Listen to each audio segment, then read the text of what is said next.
Baik, selamat malam, salam untuk semuanya. Terima kasih untuk kesempatan yang sudah diberikan kepada saya, yang sebetulnya saya kalau bicara begini tidak begitu fasih gitu ya, Eh, karena saya lebih mendengar kemudian mencoba menuangkan dalam bentuk tulisan. Tapi karena sahabat saya Pak Denny meminta, ya semampu saya mencoba sharing ya Bapak Ibu ya. Karena memang berkenaan dengan tema yang saya coba mau sampaikan, yaitu terkait dengan benih Injil di Tanah Jawa. Nah, ini terkait dengan kegiatan kami Bapak Ibu. Saya sendiri sebelumnya juga tergabung di suatu organisasi wartawan Nasrani, namanya Pewarna. Jadi Persatuan Wartawan Nasrani Indonesia, dan saya dipercaya menjadi ketua umum dari organisasi tersebut.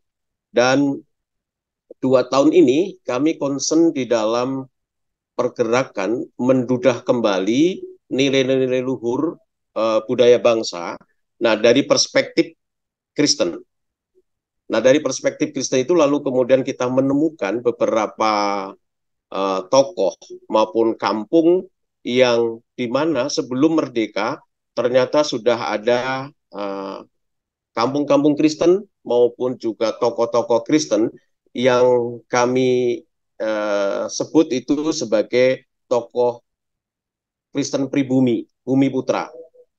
Nah, kenapa kemudian kita mau mencoba mendudah itu? Berangkat dari berbagai pengalaman kami di lapangan, bahwa kekristenan selalu diidentikan dengan penjajah. Kekristenan selalu diidentikan dengan Kristen Londo dan sebagainya. Nah, kemudian diketemukan di lapangan memang eh, banyak kemudian gereja-gereja yang kita temui khususnya di perkotaan itu jarang sekali mengangkat budaya atau nilai-nilai luhur yang ada di bangsa ini, dan lebih kepada menampilkan wajah Kristen yang Eropa, Kristen yang identik dengan Barat. Nah, kemudian berangkat dari situlah kami mencoba bersama teman-teman menggali kembali siapa sebetulnya kekristenan ini. Jangan sampai stigma bahwa Kristen penjajah itu terus melekat pada orang-orang Kristen yang ada di Indonesia. Nah, berangkat dari situlah kemudian kami mengadakan suatu gerakan namanya Napak Tilas Rasul Jawa. Nah, Bapak Ibu yang dikasih Tuhan, Napak Tilas Rasul Jawa ini kita adakan seminggu, yang sebetulnya kami bertujuan kalau nanti Tuhan kehendaki misalkan seperti itu, kita akan mencoba suatu ziarah rohani. Kalau Bapak Ibu jauh-jauh pergi ke Israel, yang sama-sama juga mau ziarah rohani, ziarah di mana pergi untuk berkunjung tempat-tempat di mana Alkitab itu ada, Tuhan Yesus itu ada, lalu kita mencoba membuat terobosan itu. Di sini juga ada pejuang-pejuang iman, pejuang-pejuang Injil yang berhasil menorehkan sejarah tentang kekristenan di Indonesia. Nah, Bapak Ibu yang dikasih Tuhan, inilah hasil dari apa yang sudah kita kerjakan, yaitu sebuah buku, nama kita beri judul Napak Tilas Rasul Jawa. Nah, ada tiga tokoh yang coba kita tampilkan terkait tentang kekristenan di Jawa. Mungkin langsung saja Pak Denny yang kita mencoba langsung kolen ya. Ini adalah dasar-dasar yang ayat-ayat dalam Yesaya yang mengatakan bahwa dari timur itu akan Injil itu akan kembali disuarakan. Langsung Pak Denny, kita langsung yang ke lembar. Ya, lanjut Pak. Ya, ini. Jadi sebelum ke Jawa, sebetulnya kekristenan sudah kenal ada di tahun 600 Masehi. Ini agama Kristen masuk ke Indonesia ternyata melalui gereja Nestorian Ortodok, yaitu Timur Asia, yaitu daerah Pancur ini terletak di Sumatera, Bapak Ibu. Kemudian ada daerah Barus. Tapi ini tidak berkembang sampai sekarang, dan sekalipun petilasan atau bekas-bekasnya ada di sana. Lanjut kemudian Pak Denny, berikutnya, yaitu bahwa kekristenan ternyata juga sudah ada ini sejak zaman Majapahit. Jadi di situ ada tahun 1318 yang dibawa oleh Pastor Odorico mendapat tugas dari Paus Yohanes 22 ke wilayah Asia. Ini ada di Majapahit. Wilwatikta itu adalah Majapahit.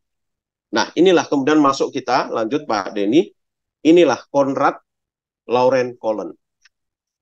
Bapak Ibu, Konrad Lauren Collen ini lahir di Ungaran sekitar tahun 1773 dari ayah seorang Rusia dan ibu seorang putri Jawa dari Solo yang masih keturunan. Nah, Konrad Lauren ini bukan seorang misionaris dan bukan seorang sending. Tapi Konrad ini lebih kepada awalnya adalah seorang tentara, lalu kemudian minta pensiun menjadi mantri hutan atau sender hutan jati di Jombang. Menarik Bapak Ibu bahwa Konrad Lauren ini dia memang memiliki 3 bahasa, Melayu, Jawa, dan Belanda tentunya. Dari kemampuan berbahasa inilah kemudian Konrad Lauren ini kalau di dalam kisah-kisah buku, kebetulan kami juga membawa buku-buku yang ciptaan dari GITJ, GKJW ya, Gereja Kristen Jawa Wetan, yang menuliskan tentang kisah-kisah kekristenan di Tanah Jawa yang dimulai oleh Konrad Lauren ini. Collen adalah seorang yang bukan penginjil, bukan sending, tetapi dia terpanggil untuk memberitakan Injil di daerah Jawa Timur, yaitu dengan membuat sebuah kampung namanya Kampung Ngoro ini. Nah, Ngoro ini adalah sekarang masih ada di tepatnya di Jombang. Di sana ada makamnya yang masih komplit, makam Sri Makam Belanda di Ngoro, tetapi kampungnya sepertinya sudah tidak jelas lagi. Nah, menarik dari Collen ini dalam menyebarkan kekristenan, ini memang di Jawa pada waktu itu sangat sulit. Jadi tertutup untuk misi Kristen. Bapak Ibu mungkin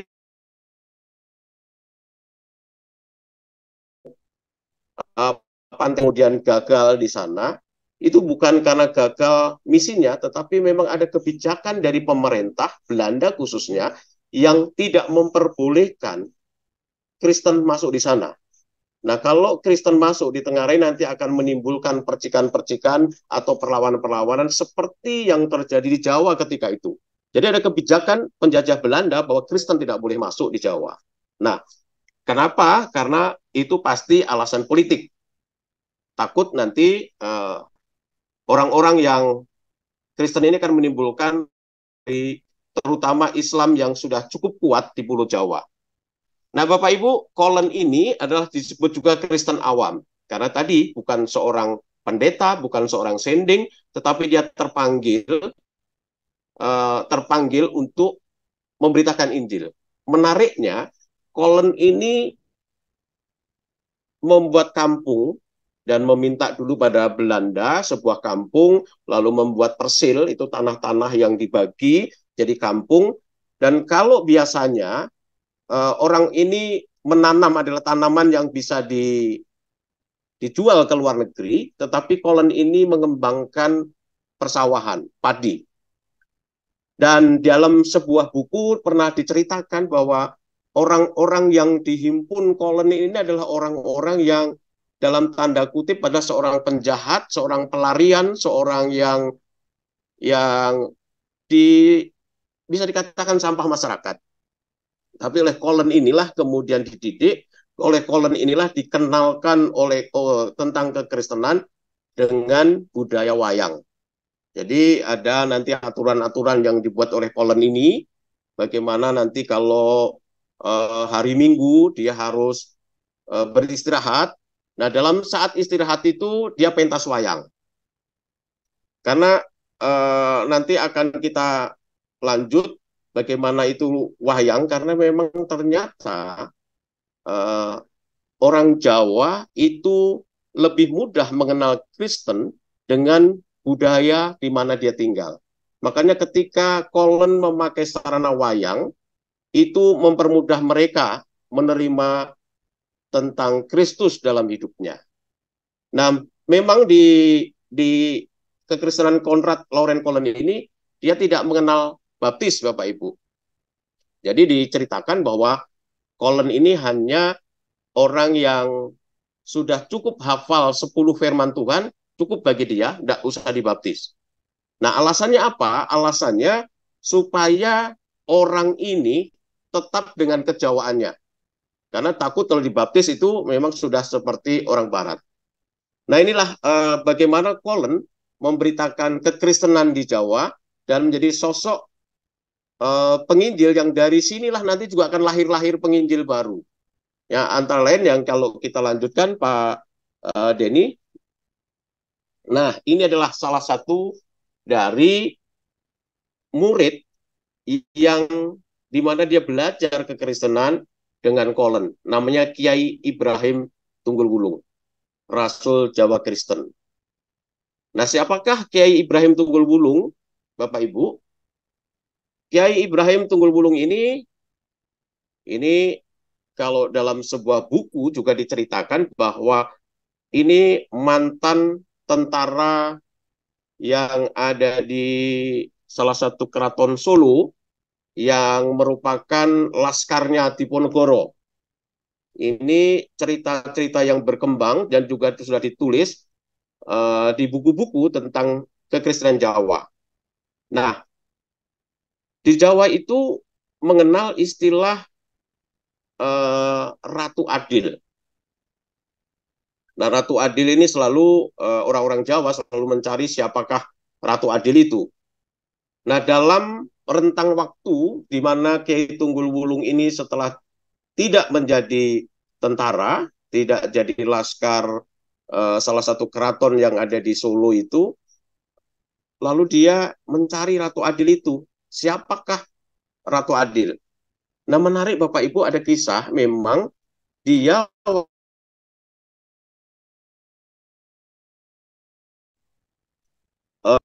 kayak Ngabdullah atau Tunggul Wulung ini dia bersemedi di Gunung Kelut. Nah, dalam semedinya lah itu kemudian dia mencari sesungguhnya siapakah Sang Ratu Adil itu. Menarik Bapak Ibu bahwa eh, kalau kita sekarang bahwa Kristus itu harus ada yang memberitakan. Kristus itu harus disampaikan supaya orang mengenal dan percaya. Tetapi Kiai Ibrahim Tunggul Wulung ini dia mencari Ratu Adil dengan semedi di atas Gunung Kelut.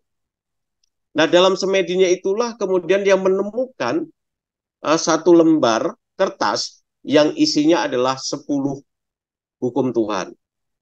Ini ceritanya bagaimana kemudian Kiai Ibrahim Tunggul Wulung ini mengenal kekristenan. Nah, lanjutkan kemudian Bapak Ibu, dalam perjalanan Kiai Tunggul Wulung inilah dia juga bertemu seorang wanita yang kita kenal itu Endang Sampurnawati. Jadi dua-duanya itu terkenal tokoh sakti, tokoh yang sama-sama ingin mencari siapakah sejatinya Sang Ratu Adil itu. Nah, ada sebuah cangkriman sebetulnya, tapi dengan bahasa Jawa saya agak lupa apa cangkrimannya itu. Intinya bahwa dua-duanya itu akhirnya menemukan siapakah seseorang itu yang disebut Ratu Adil itu adalah nanti, yaitu Sang Yesus Kristus itu. Nah, inilah kemudian suatu hari di dalam pertapaannya di kawasan Gunung Kelut, Kiai Tunggul Wulung menemukan sepotong kertas yang bertuliskan 10 hukum Allah. Tunggul Wulung juga mendapat wahyu dari Tuhan yang mengatakan bahwa ia harus menaati hukum dan disarankan meminta penjelasan tentang agama yang sejati kepada orang-orang yang tinggal di Sidoarjo dan Mojowarno. Nah, Bapak Ibu, Mojowarno itu ada juga sebuah desa, sebuah kampung yang sebenarnya juga kampung Kristen juga. Nanti kalau secara usia sebetulnya Mojowarno dulu ini nanti ada juga penginjil Jawa. yang secara tahun lebih duluan. Tetapi kita berangkat dulu dari Tunggul Wulung, baru kemudian pergilah ke dia ke Mojowarno. Di situ ada seorang sending yang namanya Jalesma. Nah, memang kisah-kisah Jawa itu identik dengan kisah-kisah yang semacam kayak spiritual, klenik, dan sebagainya ya. Nah, waktu Kiai Ibrahim Tunggul Wulung ini pengen menjajal kesaktiannya, dia pergilah ke Jalesma itu. Nah, di Jalesma itu, Jalesma lagi sedang berdoa, lalu dengan kesaktian Kiai Tunggul Wulung, dia masuk dalam ruangan, pergi ke duduk di sebuah jendela, yang anggapan Kiai Tunggul Wulung kalau ini tidak akan tahu karena dia memang mempunyai ilmu yang cukup tinggi. Jadi kalau kisah-kisah orang Jawa selalu dikaitkan dengan kesaktian, dengan ilmu, yang ini juga dilakukan oleh Tunggul Wulung di Mojowarno ini. Nah, Bapak Ibu, waktu dia pergi mengunjungi Jalesma di Mojowarno, Mojowarno sekarang ada tepatnya di Jombang, di situ juga sebuah kampung Kristen juga sampai sekarang, meskipun dalam perkembangannya mungkin sekarang 40-60% antara orang Kristen dan orang-orang yang beragama lain. Nah, di situ lalu kemudian disapa oleh Jalesma. Kayak di sana turunlah. Nah, di situ sapaan Jalesma itulah yang membuat Kiai Tunggul Wulung menjadi terkejut. Artinya apa, Bapak Ibu? Bahwa ternyata Jalesma lebih sakti dari dia. Karena orang biasanya dia tidak tahu keberadaan Kiai Tunggul Wulung yang dengan tiba-tiba dia datang dengan ilmunya itu, tapi Jalesma bisa langsung menyapa, "Hei di sana turunlah." Semakinlah menyadari bahwa apa yang dimiliki oleh Jalesma, pengetahuan dan ilmu yang diyakini Jalesma itu lebih kuat dari apa yang dimiliki oleh Kiai Tunggul Wulung. Nah, berangkat dari sinilah kemudian terjadi komunikasi dan singkat cerita Kiai Tunggul Wulung kemudian minta dibaptis oleh Jalesma dan dia mulai pergi untuk menginjil. Nah, ini saudara-saudara sudah ada Bapak Ibu, yaitu tahun 1855 dan kemarin kalau tadi Pak Denny bertanya, Bapak lagi barusan dari Gria Jepara ya? Ya, kami kemarin sedang melakukan festival Bondo, itu di mana makam Kiai Tunggul Wulung di sana. Nah, kampung itu sampai sekarang masih kampung Kristen, sekalipun komposisinya sudah 50-50, 50% Kristen, 50% Muslim, tapi di situ banyak gereja, antara lain 14 gereja masih berdiri di kampung tersebut, dan sebetulnya sudah ditetapkan sebagai kawasan wisata religi. Tapi yang ada cuma kuburannya saja sebagai wisata. Nah, nilai-nilai religi yang kekristenan belum ada. Nah, kami kemarin dari Pewarna mencoba mengangkat nilai-nilai tersebut dengan sebuah kegiatan karnaval dengan menyanyikan lagu-lagu rohani dari sekitar 20-an gereja, berjalan kaki, lalu memuji nama Tuhan, lalu dikumpulkan di sebuah lapangan, kita menyanyi bersama. Nah, tujuan kami sama, yaitu bagaimana kekristenan itu tetap ada di sana, terpelihara. Kalau istilah kami, eksistensi kekristenan itu tetap terjaga. Nah, ini perjuangan-perjuangan yang terus kami lakukan supaya kekristenan itu tetap dipandang bahwa kami tetap ada di tengah-tengah bangsa ini.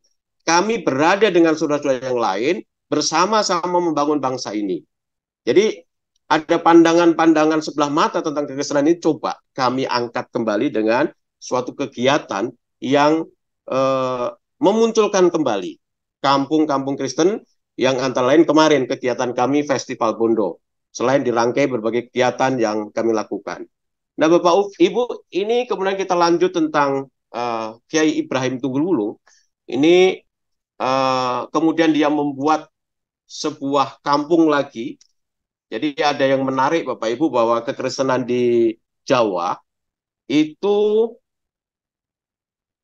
dibuatkan kampung. Alasannya supaya tidak terganggu oleh imannya oleh orang lain. Jadi penginjil-penginjil ini termasuk Kiai Tunggul Wulung ini, dia mencari orang-orang itu.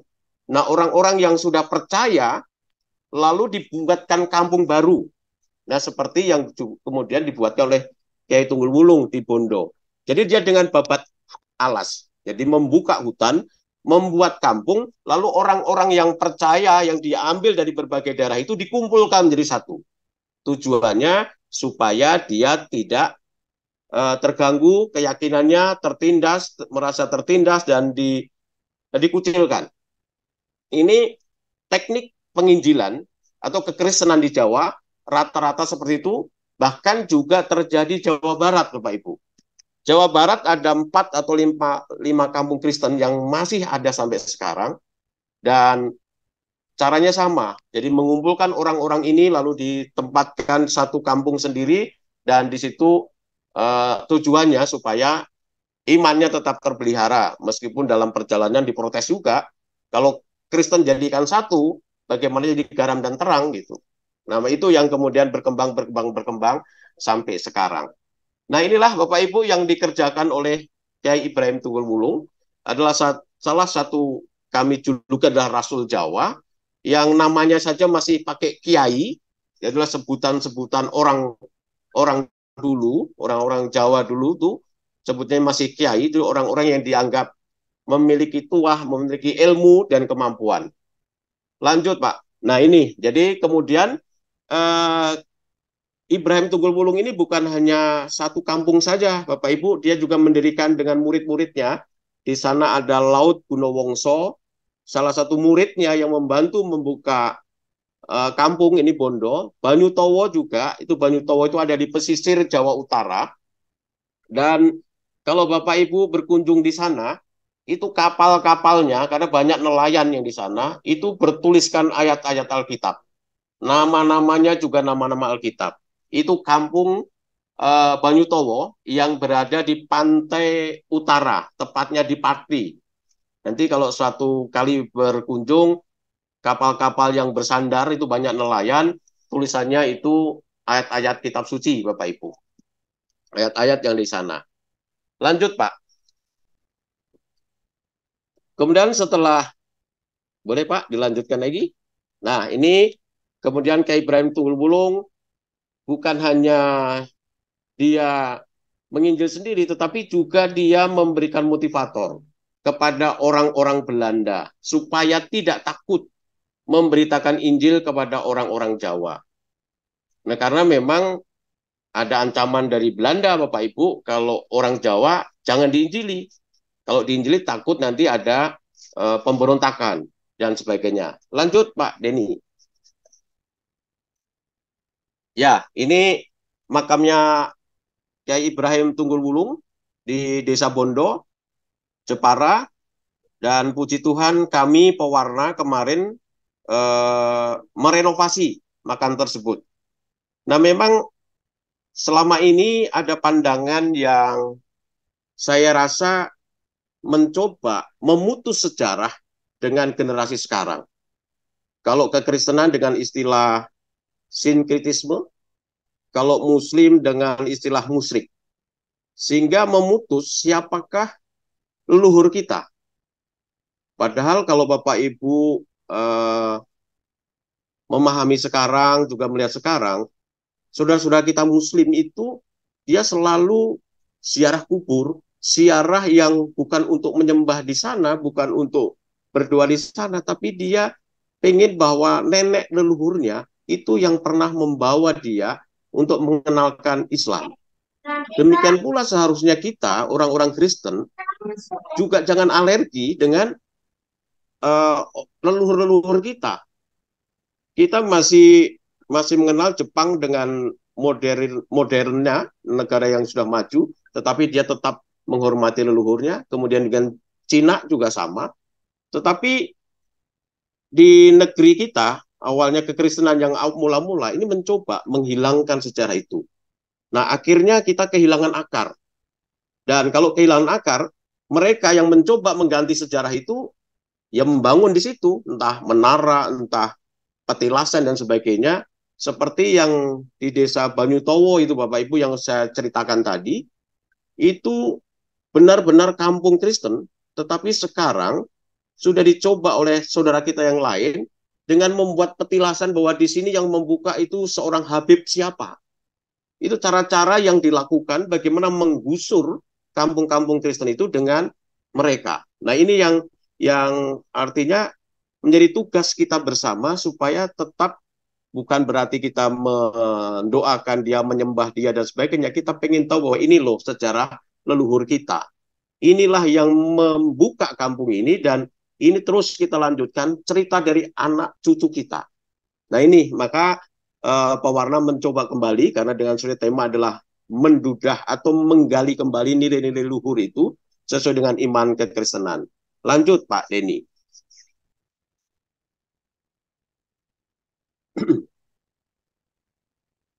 Ya ini Jalesma Bapak Ibu.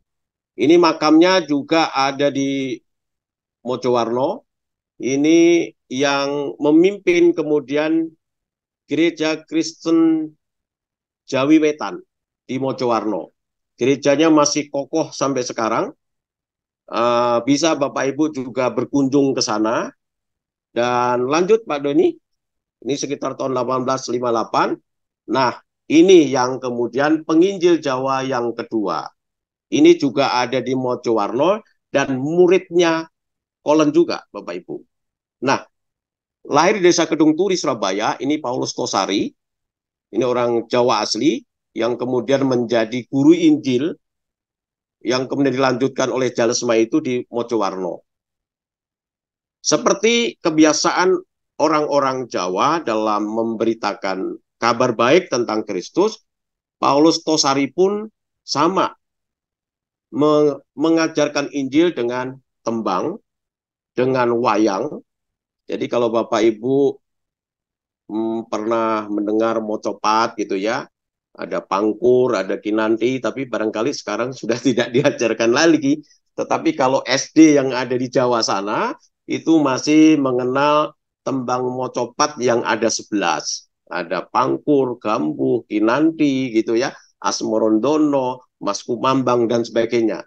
Nah itu cara-cara yang dilakukan oleh para penginjil kita saat memperkenalkan kepada orang yang ada waktu itu. Ya, seperti yang dilakukan oleh Paulus Tosari, ini namanya Kasan dulu ya. Ini bisa juga ini juga sejarahnya orang asli Madura. Jadi Paulus Tosari ini keturunan Madura. Kemudian dia belajar kekristenan dengan Kolen dan awalnya memang tidak dibaptis karena Kolen tidak memperkenalkan baptis itu kepada pengikutnya. Baru kemudian ketemu Jalesma di sini dibaptis. Lanjut, Pak. Ya, ini menitkan Injil Kumpul Jawa tadi seperti yang saya sampaikan, memakai wayang, menyebarkan ajaran Kristen, menuliskan tembang Kristen yang dikumpulkan dengan judul Rasa Sejati, banyak sekali judul-judulnya, dan ada salah satu muridnya yang dia terkena siasat gereja. Kalau siasat gereja itu semacam, karena dia melakukan kesalahan, lalu digembalakan. Ini salah satu majelis dia, namanya Dito Truno. Karena apa? Dia hanya nonton itu. Nonton yang kayak kita ledek atau apa itu ya. Kalau Sunda itu kayak jaipong gitu ya. Nah itu kena siasat karena nonton itu. Lanjut Pak. Nah ini gerejanya Bapak Ibu masih ada tulisan Jawa di Mojowarno. Dan ini makamnya dari Paulus Tosari, istri dan anak kalau tidak salah. Tiga-tiganya. Ada di Mojowarno, sebuah kampung Kristen di Jombang. Lanjut, Pak. Nah, ini yang ketiga, Bapak Ibu. Jadi, setelah kita mengenal Kiai Ibrahim Tunggul Wulung, lalu kemudian Paulus Tosari, sekarang Kiai Sadrah, atau Radin atau Abbas. Nah, ini Bapak Ibu lengkap masih. Peninggalannya masih cukup lengkap. Ada rumahnya masih ada, tempat tidurnya masih ada, kemudian pusaka-pusakanya masih ada, dan tentunya juga makamnya masih ada. Tepatnya ada di uh, Kutoarjo, Jawa Tengah, masuk Kabupaten Purworejo. Nah, Kiai Sadrah ini lahir dari tahun 1835 dan berguru dengan Jepara. Ini konon juga dia berguru dengan Kiai Tunggul Wulung. Lalu kemudian karena ada salah paham dengan Kiai Tunggul Wulung, dia pergi ke selatan yang akhirnya tinggal di daerah Kutarjo, Purworejo. Nah, ini menarik Bapak Ibu, Kiai Sadrah ini dibaptis di Gereja Sion, GBB Sion. Mungkin Bapak Ibu masih kenal atau mengingat di mana GBB ini. Kalau tidak salah di Mangga Besar Bapak Ibu ya. Itu GBB-nya masih ada sampai sekarang gerejanya. Kalau di sana dekat stasiun kota kalau nggak salah ya, stasiun kota, itu disitulah Kiai Sadrah menerima baptis. Jadi dibaptis di Batavia, GPIB Sion sekarang. Di gereja itu juga banyak makam-makam yang ada di dalamnya, yaitu para uh, pendeta kalau sekarang ya, ada di gereja GBB Sion ini. Lanjut Pak Denny. Nah ini kemudian setelah dibaptis aktif dalam berbagai penginjilan, menarik ini yang dilakukan oleh Kiai Sadrah ini Bapak Ibu. Kalau penginjilan itu yang dilakukan itu dengan adu ilmu. Jadi misalkan ada seorang yang berilmu di sana dengan anak buahnya, dengan murid-muridnya, lalu Kiai Sadrah juga berhadapan-hadapan. Jadi sebuah pendopo lalu berhadapan-hadapan dengan beradu ilmu. Nah, salah satu lawan tandingnya dalam beradu ilmu itu salah satu Kiai Kasan dan makamnya ada di dekat Kiai Sadrah. Itu di mana dalam adu ilmu ini Kiai Sadrah memperkenalkan tentang Kristus kepada mereka dan kalau sekarang semacam kayak debat ya. Tapi debatnya sekarang kan debat pembenaran. Kalau debat dulu itu debat yang benar-benar mencari kebenaran. Kalau sekarang mau debat nggak ada ujung pangkalnya, paling berantem ujungnya. Tetapi di kala Kiai Sadrah ini bagaimana memberitakan tentang Injil Kristus itu dengan melakukan debat, baik ke pesantren-pesantren, baik kepada tokoh-tokoh yang dianggap berilmu, lalu disitulah. Makanya dalam waktu 1 tahun diceritakan bahwa Kiai Sadrah ini berhasil menobatkan sekitar 2.500 orang. Sedangkan sending itu dalam 1 tahun hanya 1 orang. Jadi metode yang dipakai Kiai Sadrah inilah metode yang mempercepat pertumbuhan. Dan perlu Bapak Ibu ketahui, mengulang sebentar bahwa Kiai Ibrahim Tunggul Wulung tadi, sekarang gerejanya itu tumbuh menjadi gereja GITJ, Gereja Kristen Injili Tanah Jawa.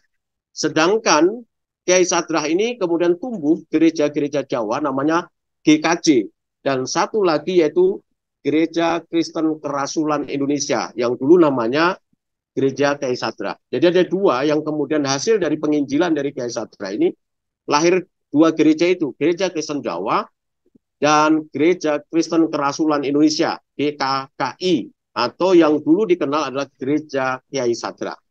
Ini hasil dari yang dilakukan oleh Kiai Sadrah dalam mempertobatkan orang. Dan ada salah satu yang dilakukan Kiai Sadrah ini yang membuat Belanda ketakutan, itu tentang istilah yang disampaikan oleh Kiai Sadrah, yaitu Kristen Mardiko, Kristen Merdeka. Nah, kata-kata itulah yang membuat Belanda bagaimana menghentikan langkah Kiai Sadrah ini.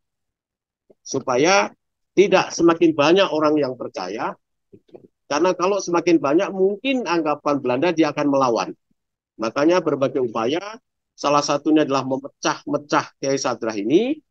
Kalau awalnya hanya GKJ, lalu muncul gereja lain, jadi politik pecah belah itu memang ada dari dulu dan sampai sekarang itu masih berjalan.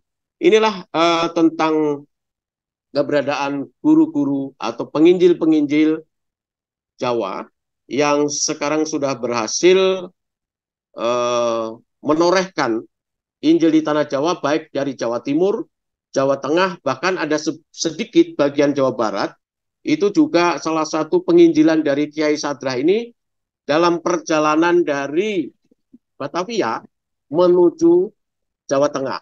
Jadi beberapa daerah-daerah itu yang sempat disinggahi, seperti sekarang Cibarusah itu salah satunya, meskipun sekarang menjadi kampung Muslim banget, bahkan pakai cadar-cadar, tetapi dalam buku itu pernah ada kampung Kristen Cibarusah, lalu ada di daerah Cigelam, itu juga sebuah kampung Kristen yang habis karena Kartosuwiryo dan juga Jepang.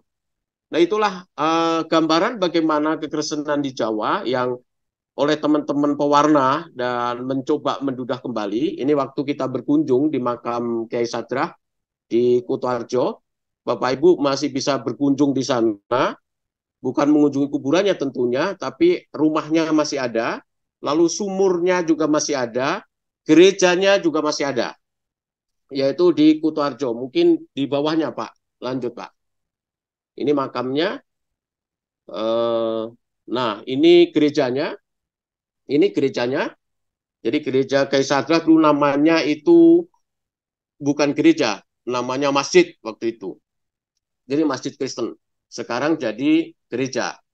Dan di depan-depan ini masih ada sumur-sumurnya yang masih terpelihara, meskipun airnya sudah tidak diminum lagi. Lalu di dalam rumahnya masih ada tempat tidur, masih ada semacam tombak, keris, dan buku-buku peninggalan dari Kiai Sadrah yang berada di Kutoarjo. Itulah Bapak Ibu sepintas dari bagaimana Injil masuk di tanah Jawa yang dibawa orang-orang Bumi Putra, sekalipun juga pasti terkait dengan orang-orang Belanda seperti Kolen, kemudian Jalesma, dan para sending lainnya, tetapi orang-orang inilah yang berhasil bagaimana kekristenan di Jawa berkembang sampai sekarang. Saya kira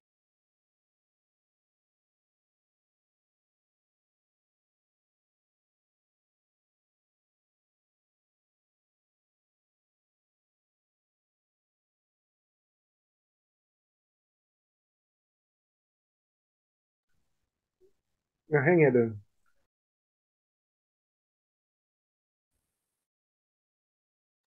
Saya atau Pak Yusuf yang Suara, nge-freeze? nggak ada suara ya? bilang ya, Oh ya, Heeh. Pak Yusuf ya barusan tadi nge-freeze, sempat Pak. berhenti, sekarang dengar. Dengar, Freeze Ya, ya, dengar, dengar. siap, siap. Ya, saya kira itu dulu Pak Denny ya, bisa mungkin sama-sama kita sharing tentang kekristenan Jawa. Terima kasih. Baik, kita berikan aplaus buat Pak Yusuf Mujiono. Terima kasih, Pak, buat sharingnya. Ini sungguh luar biasa dan sempat membuat saya dari terharu ya, karena ternyata ada orang-orang yang sudah Tuhan tetapkan sejak tahun abad 18 waktu itu ya, 1800 itu ya, masih Ya, benar-benar apa ya, ya kita nggak pikirkan gitu ya.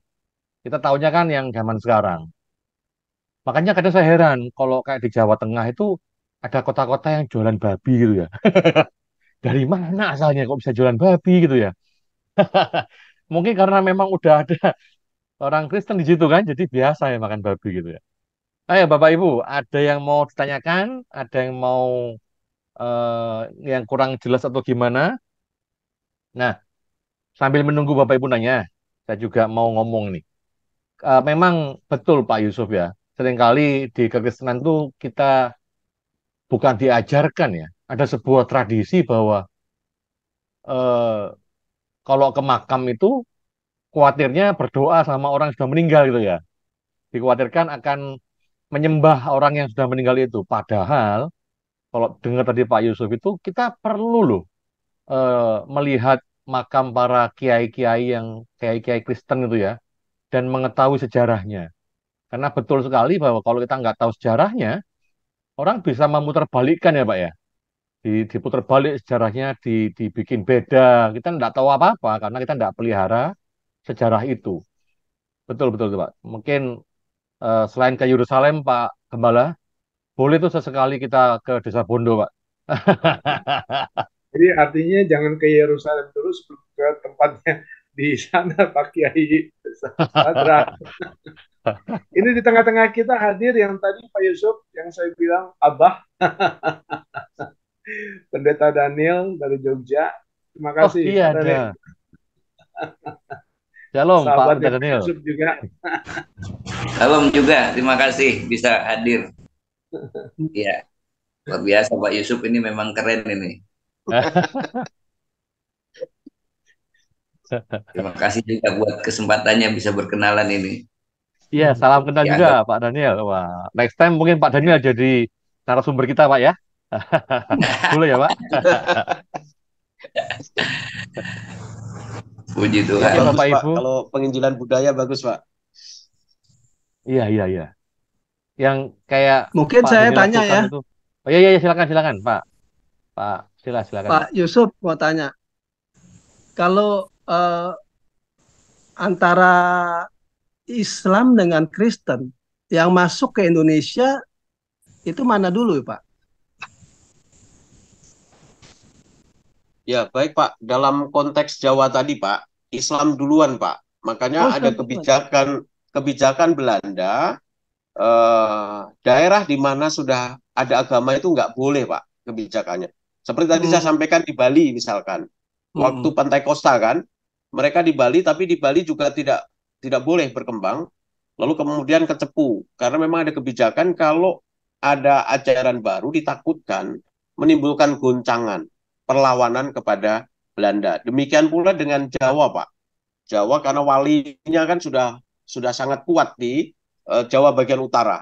Wali Songo, Pak. Artinya waktu Kiai Tunggul Wulung itu sudah mendapat pencerahan, itu sudah ada Wali Songo ya? Sudah ada, Pak. Sudah ada. Oke, oke. Lalu saya pernah dengar gini, Pak. Itu yang apa cerita mengenai Syekh Siti Jenar, mengenai Ya, Manunggaling Kawula Gusti itu. ya, Pak. Apakah itu ada kaitannya nggak dengan inti ajaran Kristen? Nah, kalau itu kan bagian salah satu Wali Songo ya, Pak ya. Iya, Mungkin yang kalau sampai akhirnya sekarang dihukum ya, mati ya. ya mungkin ya kalau sekarang pendeta-pendeta yang mencoba menafsirkan teologi yang lain kali gitu ya Pak, yang Hmm. yang tidak apa, yang dogmanya itu tidak sama ya, tidak Hmm. sama. Tapi kalau Syekh Siti Jenar itu ya dianggap melawan Wali Songo kan Pak. Nah ini mungkin Ya. kalau terkait Wali Songo ini Abah Daniel mungkin lebih paham Pak ini kan, karena orang yang pernah ngikut di sana gitu. Kalau Oh, saya hanya mendengar cerita dari ketoprak Pak. Dari ketoprak itu kalau Jawa kan ada kayak drama itu namanya ketoprak Pak, bukan ketoprak makanan. Ini ketoprak yang drama yang bercerita tentang Wali Songo kan. Salah satu adalah tadi Syekh Siti Jenar gitu Pak. Kira-kira gitu. Silakan. oh jadi sayang sekali itu apa agama Kristen justru dilarang sama Belanda ya. Yang justru padahal Belanda juga ya istilahnya membawa Kristen harusnya ya. Nah, makanya itu Pak, kita kan perlu mengangkat itu supaya narasi yang kita bangun bahwa Kristen Londo itu bisa terhapus Pak. Hmm. Kristen penjajah, Kristen Londo itu kan yang stigma yang selalu diberikan ke kita kan. Ya Hmm. sekalipun memang waktu itu ada istilah juga yang menarik, yang waktu di Jepara, Pak. Di Jepara itu ada dua sebetulnya. Peter Jan itu benar-benar misionaris ya. Dan ada Kiai Tunggul Wulung. Jadi kalau Kiai Tunggul Wulung itu mendasarkan kekristenan dengan budaya Jawa, sedangkan Peter Jan ini lebih ke ala Barat. Makanya ada olok-olokan waktu itu, Kristen yang mengikuti Peter Jan itu disebut eh, Jawa Wurung, Londo Tanggung. Jadi Jawa gagal, jadi Belanda pun juga tanggung gitu. Itu pengikut Kristen, pengikut Peter Jan ini karena memang dia tidak ya sudah tidak memakai adat-adat Jawa ya. Makanya Hmm. itu istilah sebenarnya olok-olokan itu bagi dari pengikut Kiai Tunggul Wulung ya, karena Kiai Tunggul Wulung Kristen yang Bumi Putra, Kristen yang Jawa, sedangkan Jan Peter tidak. Makanya sebutan itu Jawa Wurung, Belanda Tanggung gitu. Kira-kira itu, Pak. Mungkin Abah mau nambahin mengenai yang sesi di Jenar, Abah. Baik, terima kasih. Wah, jadi nggak enak nih Pak Yusuf. Ya, dari dulu konflik-konflik kepentingan itu kan memang sudah ada ya, seperti kasus di Jogja tentang Ki Ageng Mangir yang makamnya satu di kepalanya di luar atau salah tubuhnya satu di luar, satu di dalam. Itu kan dulu konflik politik ya. Demikian juga sebenarnya kalau hari ini pengajaran sesi Dienar itu dicari, sangat dipelajari hari-hari ini dengan disebut Islam Ma'rifat ya. Jadi bicara tentang keislaman ada perbedaan karena yang datang dengan Wali Songo ini kan dengan ajaran-ajaran yang betul-betul mengikuti ada kalau istilah di kita akulturasi dengan budaya yang ada. Nah, sementara kalau sesi Jenar lebih kepada bicara manunggaling kaulo Gusti itu adalah bicara tentang hidup dari peningkatan ajaran. Jadi sesi Jenar punya ada 4 pengajaran. Yang pertama, Islam itu ada 4 golongan. Satu adalah Islam syariat. Jadi orang yang hanya bisa mengerjakan keislaman, tetapi dia tidak memahaminya. Mau sholat, mau puasa, mau apa, dia yang melakukan aja. Tapi belum tentu bisa paham. Yang kedua adalah Islam yang disebut dengan Islam hakikat. Nah, Islam hakikat ini adalah Islam yang sudah mulai belajar. Dia memberikan tahap keislamannya dan begitu. Belajar, tahu betul, hanya masuk di otak saja. Makanya ini banyak orang yang kalau kita istilah di Kristen kan khotbah otak yang menyentuhnya ke otak, pemikiran. Yang ketiga adalah Islam yang masuk dalam kelompok torikot. Torikot itu sudah bisa memahami. Makanya kalau di Yahudi sebenarnya itu ikut-ikutan di Yahudi juga yang sudah ada tingkat mulai pemahaman usia sekian. Baru kemudian yang keempat itu adalah Islam Ma'rifat. Ma'rifat itu adalah gaya hidupnya, semuanya sudah dituntun. Bahasa kita adalah kalau di Kristen kan manunggaling kaulo Gusti, bahwa hidup kita dituntun oleh Roh Kudus gitu ya. Udah.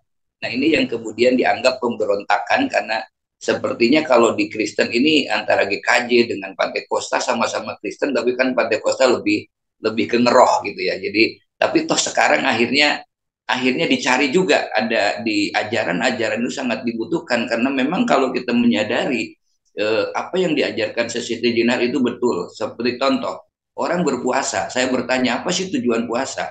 Puasa itu tujuannya wajib, bukan. Saya bilang tujuan puasa itu adalah la'alakum tatakun, supaya orang menjadi orang yang bertakwa. Apa tujuan sholat? Wajib, bukan. Tujuan sholat bukan kewajiban. So, di dalam ayatnya katakan aqimi sholat inna sholata tanha anil fahsya'i wal munkar. Sholat itu bisa mencegah perbuatan keji dan munkar. Jadi sebenarnya karakter jadi orang yang dituntun oleh roh Tuhan. Jadi lebih ngeroh lah kalau bahasa sekarangnya sesi Jenar. Walaupun sekarang dicari juga kan Pantekosta dianggap bidat, tapi sekarang di mana-mana orang lari ke Pantekosta gitu ya. Begitu. Terima kasih. Wow, terima kasih Abah. Wah, luar biasa. Terima kasih Abah buat pencerahannya. Terima kasih. Iya. Pak Yusuf, saya mau nanya. Silakan, Korudi. Ya, Pak Yusuf itu kan selama ini literatur sejarah saya ya. Saya cuman sering dengar tuh Kiai Sadrak aja dari Purworejo ya, Kutoarjo ya tadi ya. Tuh Kiai Sadrak. Nah, seperti Kiai Tunggul Wulung, Ibrahim itu nih terus terang saya baru dengar. Nah, itu yang menariknya beliau itu kan merintis di Jombang. Nah, kita tahu Jombang itu kan ada satu pesantren yang terbesar di Indonesia, itu Tebu Ireng ya Pak ya, yang didirikan oleh Kiai Hazim Asari, ya, pendiri NU. Nah itu mungkin bisakah Bapak ceritakan kenapa bisa terjadi pendirian pesantren itu? Apakah untuk membendung penyebaran agama Kristen pada waktu di Jombang itu seperti itu? Itu satu. Terus kedua, mungkin ada upaya lebih gak dari kita nih ya, khususnya Pak Yusuf kan yang sudah berkecimpung di dalam penginjilan Rasul Jawa ini. Nah ini kan kita kebanyakan sekarang nih Gen Z nih Pak, milenial nih. Nah bagaimana caranya supaya mereka bisa interest juga, tertarik dengan Rasul Jawa ini ya. Mungkin melalui media-media yang ada di kita, mainstream yang ada seperti YouTube, ya, TikTok, Instagram seperti itu. Ya mungkin supaya pengetahuan-pengetahuan seperti ini lebih diangkat lagi dan banyak generasi muda tertarik ya untuk mengetahui sejarah yang ternyata nih keren banget menurut saya gitu. Thank you Pak Yusuf, itu aja. Nah, memang di Jombang itu tadi si Kolen itu juga ada di Jombang, Pak, Ngoro itu. Nah, itu jadi waktu kita ke sana antara Ngoro, Jombang dan Mojowarno, Jombang itu di tengah-tengah posisinya, Pak. Jadi kalau ke Ngoro dulu, baru kemudian Jombang tempat Kiai Abdurrahman Wahid atau Gus Dur dimakamkan di sana, lalu baru Mojowarno. Tapi itu tempatnya memang agak lumayan ya, mungkin sekitar ada sekitar 20 atau 50 kilo lah jaraknya. Dan menurut cerita memang waktu itu masih hutan-hutan, Pak. Bukan kayak sekarang ya. Mungkin kalau sekarang digambarkan sudah dekat-dekat ya karena ada kendaraan. Tapi kalau dulu itu Mojowarno sendiri adalah sebuah hutan yang dibuka menjadi sebuah kampung. Kemudian demikian pula dengan Ngoro. Ngoro ini juga sebuah tanah yang diminta oleh Kolen dari Belanda untuk perkebunan, di mana memang sengaja untuk menampung orang-orang yang oleh Kolen itu diajari tentang kekristenan. Nah, di Jombang sendiri rasanya memang rukun ya, Pak. Jadi kita habis ke Mojowarno, lalu kita ziarah kembali ke makam Gus Dur dan sangat terbuka. Nah, barangkali situasi itulah yang bisa kemudian mereka hidup berdampingan. Tetapi sekali lagi bahwa kampung-kampung Kristen itu sekarang juga sudah jadi kampung beragam, Pak. Jadi tidak kampung Kristen murni, seperti di Mojowarno itu barangkali juga sudah ada. Bahkan kita 40%-nya, Pak. Mereka sudah 60%. Kalau Bondo kemarin itu 50-50. Di sebelahnya lagi ada kampung Karanggondang itu juga Kristen, tapi juga sudah 59, 49, 51. Jadi agak sulit kita mempertahankan dan tidak mungkin kita bertahan karena hidup di tengah-tengah negara yang beragam. Tetapi yang kita mau sebetulnya eh, bahwa sejarah itu tetap tercatat. Sekalipun nanti kampung itu tidak ada, tetapi sejarah masih tercatat bahwa di sini pernah ada kampung Kristen. Tetapi kalau upaya-upaya ini bisa berjalan, ya kita mempertahankan eksistensi itu aja. Ini yang kita lakukan. Nah, terkait bagaimana memperkenalkan, memang sudah ada beberapa teman, dan bahkan di media-media mainstream, Pak, di Tempo, bahkan di media-media yang lain sudah mengangkat kisah-kisah ini. Ya mungkin apakah pengaruh kami yang gencar menaikkan itu lalu media mainstream menangkap, atau memang sudah waktunya kami tidak tahu. Tapi sekarang beberapa hari yang lalu itu Tempo.co itu memuat tentang Kiai Ibrahim Tunggul Wulung. Jadi artinya ketika kita bergerak, kita berupaya, kita melakukan kegiatan-kegiatan bagaimana memperkenalkan tentang kekristenan, ternyata ditangkap itu. Nah, selama ini kita agak mengabaikan saja, mengabaikan bahkan ya ada ketakutan-ketakutan tadi kalau kita ziarah jangan-jangan kita ini dianggap sinkritisme, menyembah Tuhan yang lain begitu. Nah, kemudian kalau bagaimana memperkenalkan ini nanti tugas kita semua barangkali ya, karena saya juga masuk generasi ke 50 tahun ke atas, jadi bagaimana tekskan anak muda, mungkin nanti gereja juga bisa menangkap hal-hal ini, karena buku-buku juga sudah banyak, membuat film-film pendek mungkin juga bisa. Kami kemarin sempat membuat film pendek tentang Kiai Ibrahim Tunggul Wulung, sekalipun belum sempurna, tapi mencoba memperkenalkan itu. Nah, saya kira itu ya Pak Gabriel. Terima kasih untuk uh, responnya.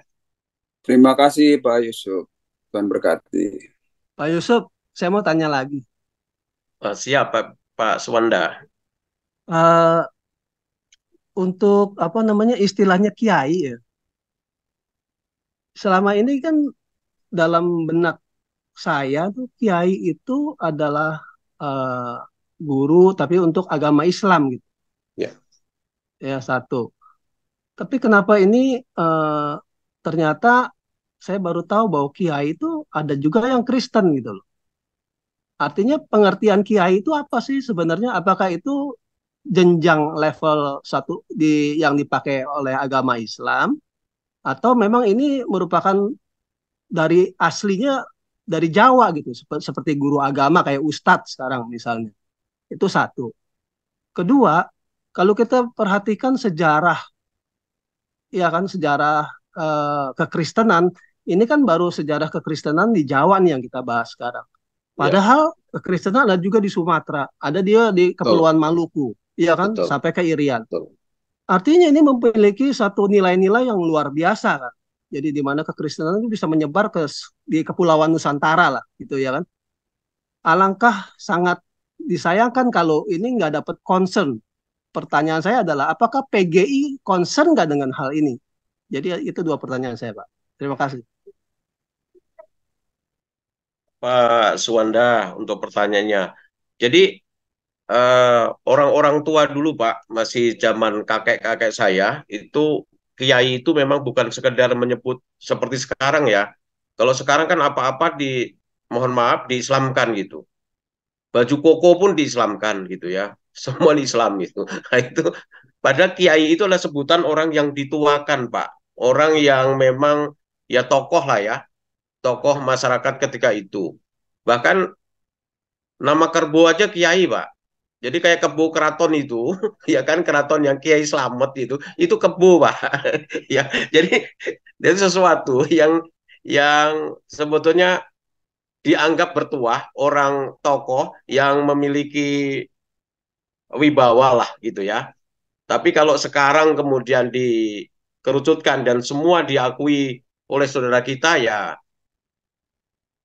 mau apa lagi kita ya tinggal berupaya bagaimana kita tapi istilah itu setelah kita melakukan kegiatan tidak ada yang memprotes ya Pak ya artinya kita datang ke Nahdlatul Ulama untuk minta izin bahwa kita akan melakukan napak tilas Rasul Jawa gitu ya lalu kemudian ke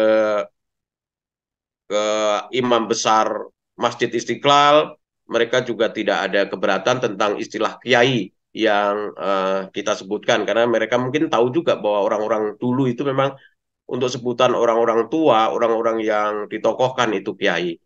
Lalu kemudian terkait apakah PGI atau aras-aras gereja yang lain, kan aras gereja itu bukan hanya PGI Pak ya, ada PGPI, lalu kemudian ada PGLI.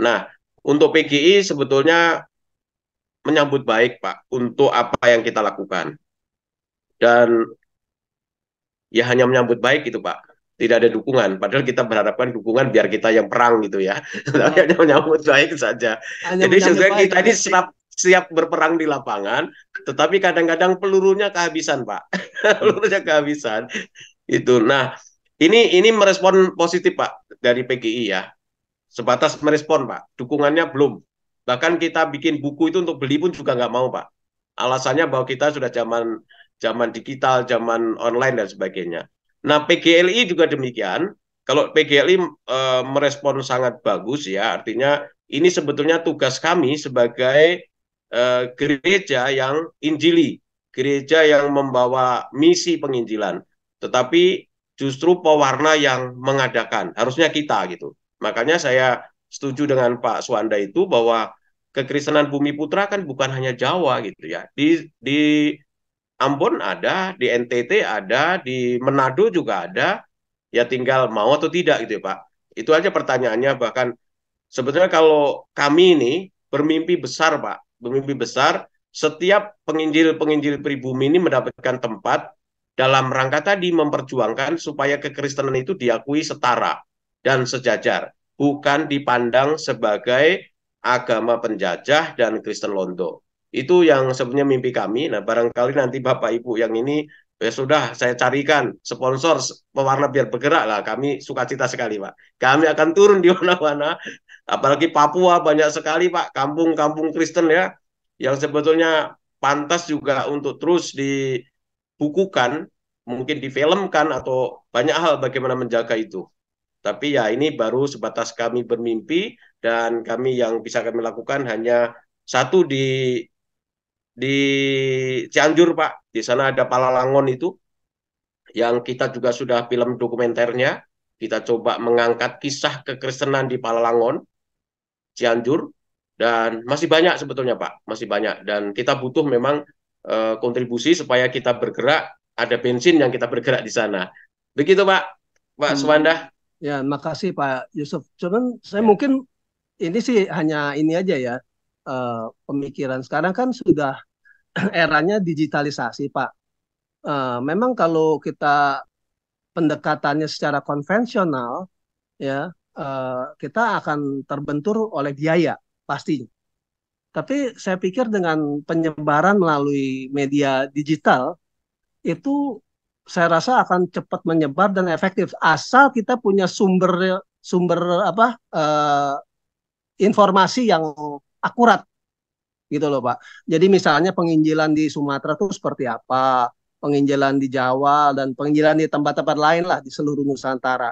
Dan itu bisa kerjasama dengan apa unit multimedia yang barangkali nih nanti kalau di sini pun ada apa orang-orang yang paham dengan multimedia tuh bisa menjadi satu apa menjadi satu bahan penginjilan yang baik saya rasa ya untuk Indonesia khususnya. Gitu nggak yang saya informasikan Pak. Pak, setuju. Oh, baik. Nanti banyak sekarang anak-anak muda yang pintar, anak-anak muda yang mampu untuk membuatkan itu. Tinggal kalau ada info dan informasi siapa yang bisa bersinergi, kita akan senang Pak untuk mengerjakan bersama-sama. Terima kasih. Baik, Suruh terima kasih. Netflix bikin film, Pak. Pasti booming kalau Netflix yang bikin. Oke, baik-baik. Oke, terima kasih Pak Yusuf. Berarti karena Pak Suwanda sudah mulai bilang begitu, mungkin dukungan pertama dari Pak Suwanda nanti Pak akan membantu untuk sana ya Pak. Amin. Oke, Pak Yusuf ini ada pertanyaan di ruang chat. Saya Ya. bacakan ya. Apakah dalam pemberitaan Injil di Tanah Jawa pernah ada penolakan, penganiayaan, dan bahkan ada yang mati syahid? Ada nggak Pak dalam penginjilan di Tanah Jawa itu? Silakan Pak. Ya, penginjilan di tanah Jawa bukan bukan waktu menginjil di terbunuh ya, tetapi waktu zaman perang itu seperti di Banyutowo itu habis kampungnya, tapi beruntung memang kemudian ada pohon sawo kecek ya. Sawo kecek itu dipahami mereka itu adalah pasukan Diponegoro. Jadi setiap rumah yang menanam sawo kecek itu ditandai sebagai anak buahnya Diponegoro. Jadi itu selamat. Tapi beberapa kampung yang ada di Pati itu habis ya. Waktu zaman Gedoran, zaman Jepang, itu kampung-kampung itu dihabiskan. Termasuk kemudian kalau Jawa Barat, itu di Indramayu. Indramayu itu dihabiskan Jepang, kemudian ada Kartosoewirjo. Jadi nama-namanya itu masih nama jalan itu masih nama Kristen gitu ya. Tetapi kampungnya sekarang tinggal kecil, tinggal sedikit karena orangnya pada lari meninggalkan tempat itu dan diusir oleh Kartosoewirjo. Jadi itu tantangan-tantangan yang dihadapi oleh Kristen di Pulau Jawa ya khususnya ya, di Jawa Barat maupun di Jawa Tengah itu terkait dengan penjajah Jepang sih ya, yang mereka di uh, beberapa kampung lah dihancurkan gitu. Itu Pak Denny. Oh, baik Pak. Jadi dalam pemberitaan Injilnya nggak apa-apa Pak ya, masih aman-aman Pak ya. Mungkin karena mereka apa penginjilannya pakai wayang apa gitu Pak ya, jadi nggak sampai terjadi penolakan atau penganiayaannya. Oke Bapak Ibu, ada yang mau bertanya Menggunakan kembali? budaya Jawa ya. Iya betul Pak. Iya Pak. Dan zaman sekarang pun itu juga ada loh Pak. Maksudnya kayak misalkan anak-anak muda. Sekarang kan lagu-lagu Kristen ada yang lagunya tuh cenderung menyerupai lagu-lagu sekuler Pak. Jadi beat-beatnya ada nge-rap-nge-rapnya. Jadi lagu gereja nggak lagi himne gitu ya, tapi juga mulai Ya. mengikuti anak-anak muda zaman sekarang sebagai apa ya, sebagai penginjilannya. Ya, Pak Gembala sepertinya mau bertanya. Silakan Pak Cahya. Iya, eh, saya punya kakek itu kiai di Cirebon, ya, dan dia boleh dibilang tadinya memang kiai, lalu dia bertobat jadi Kristen.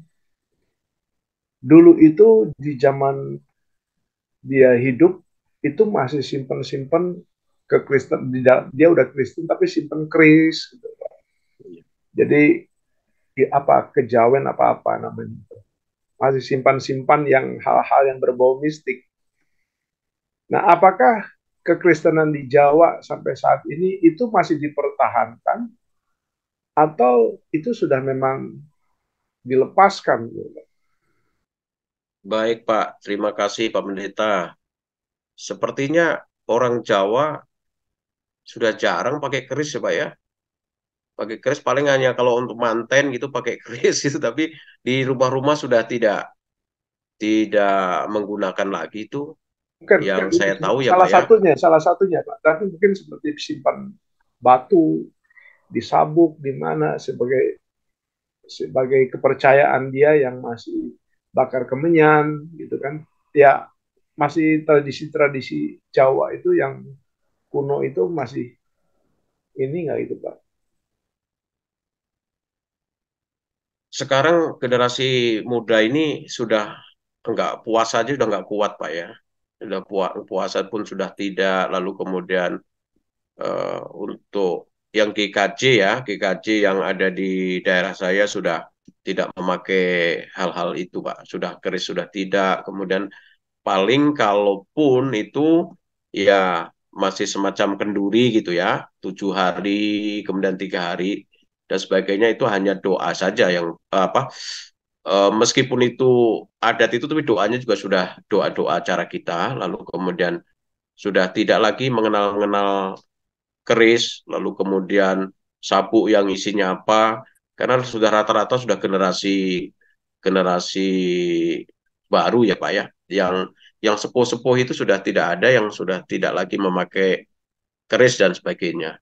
Jadi kekristenan di Jawa paling hanya memakai yang kerawitan kalau memang ibadah ya, masih ada hanya sebagai sarana saja, tapi tidak dari budaya yang dipakai, misalkan masih pakai air putih, air bening dan sebagainya, sudah tidak ada lagi Pak. Terima kasih Pak Ya, Pendeta. terima kasih Pak.